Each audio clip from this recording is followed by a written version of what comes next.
Hello break news చూస్తున్నాం. Phone tapping కేసులో కీలక పరిణామం చోటు చేసుకుంది. మరో ఇద్దరు అధికారులను పోలీసులు అరెస్ట్ చేసి అదుపులోకి తీసుకున్నారు. ఇక ఇద్దరు పోలీసు అధికారులను పోలీసులు బృందం విచారిస్తుంది. ప్రణీత్ రావుతో సంబంధాలపై ఆరా అధికారులు తీస్తున్నారు.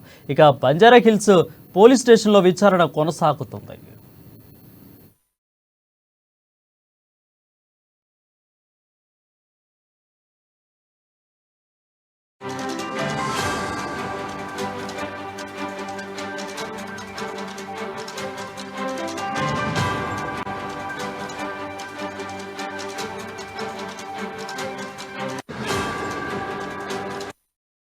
బ్రేక్ న్యూస్ చూస్తున్నాం. ఫోన్ ట్యాపింగ్ కేసులో కీలక పరిణామం చోటు చేసుకుంది. మరో ఇద్దరు అధికారులను పోలీసులు అదుపులోకి తీసుకున్నారు.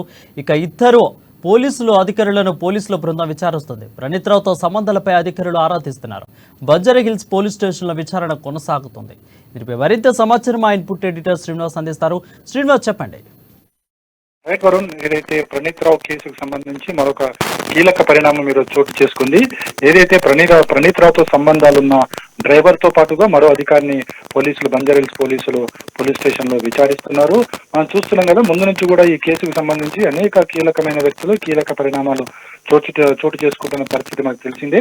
అయితే ఇప్పటివరకు కూడా చూసుకుంటే కనుక ప్రణీత్ రావు ఈ కేసుకు సంబంధించి ఫోన్ ట్యాప్ వ్యవహారానికి సంబంధించి ప్రణీత్ రావు A1 గా ఉన్నారు. అదేవిధంగా భుజంగరావు A2 గా A3 గా తిరుపతన్న ఆరోపణలు ఎదుర్కొన్నారు. మరో ఇద్దరు, ఒక అధికారి ఎవరైతే ఉన్నారో ప్రభాకర్ రావు, ఆయన అమెరికాలో ఉన్నారు. అదేవిధంగా ఓ ఛానల్ కి సంబంధించిన MD కూడా పరారీలోనే ఉన్నారు. మొత్తానికి చూసుకుంటే కనుక ఈ కేసుకు సంబంధించి ఏదైతే ప్రణీత్ రావు పోలీస్ కస్టడీ ముగిసిన తర్వాత మరోసారి కస్టడీకి ఇవ్వాలని చెప్పేసి పోలీసులు కోర్టును ఆశ్రయించడం జరిగింది. దీనికి సంబంధించి వాదోపవాదాలు జరిగాయి. ఆ తర్వాత ఈ కేసుకు సంబంధించి తీర్పును రిజర్వ్ చేశారు. అయితే ఈరోజు చోటు చేసుకున్న ఏవైతే కీలక పరిణామాలు ఉన్నాయో అందులో ప్రణీత్ రావు డ్రైవర్ కూడా ఉన్నారు. అదేవిధంగా ఒక పోలీసు ఉన్నతాధికారి కూడా ఉన్నారు. ప్రణీత్ రావు డ్రైవర్ కి సంబంధించి, ఎందుకంటే ప్రణీత్ రావు ఎక్కడ ప్రయాణించినా సరే ఇదే డ్రైవర్ ని తీసుకెళ్లేవారు. ఎప్పుడైతే ప్రణీత్ రావు అరెస్ట్ అయ్యారో అప్పటి నుంచి కూడా డ్రైవర్ కనిపించకుండా పోయారు, పరారీలో ఉన్నాడు.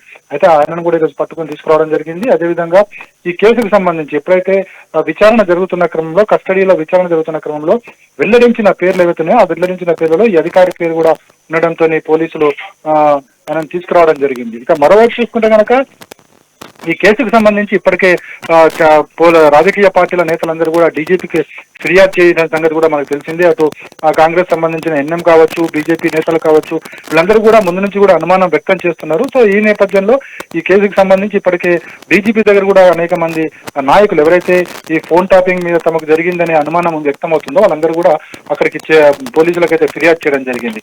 సో ఈ రోజుకి విచారణ చేస్తున్న క్రమంలోనే కొంతమంది కీలక వ్యక్తుల పేర్లన్నీ కూడా బయటకు వస్తున్నాయి. వాళ్ళందరినీ కూడా పోలీసులు విచారణకు చేస్తున్నారు. అయితే మొత్తానికి మరోసారి కస్టడీకి ఇవ్వాలని చెప్పేసి ఏదైతే బంజారా హిల్స్ పోలీసులు కోర్టును ఆశ్రయించడం జరిగిందో ఆ తీర్పు రిజర్వ్ లో ఉంది. కాబట్టి రిజర్వ్ నుంచి ఎప్పుడైతే తీర్పు వస్తుందో ఒకవేళ మళ్ళీ కస్టడీకి ఇస్తే కనుక మళ్ళీ విచారణ కొనసాగుతుంది. ఎందుకంటే ఎవరైతే ఈ రోజు కీలక నిందులు పట్టుబడ్డారో వారితో కలిసి విచారణ చేసే అవకాశాలు కూడా ఉన్నాయి. మొత్తానికి చూసుకుంటే కనుక ఈ ఫోన్ ట్యాపింగ్ వ్యవహారం రోజుకి ముదురుతుంది. ఎవరెవరి పేర్లు బయటకు వస్తాయో తెలియని ఒక ఆందోళన పరిస్థితి అయితే చాలా మంది నెలకొని ఉండొచ్చు. Varun, thank you Srinivas for the updates.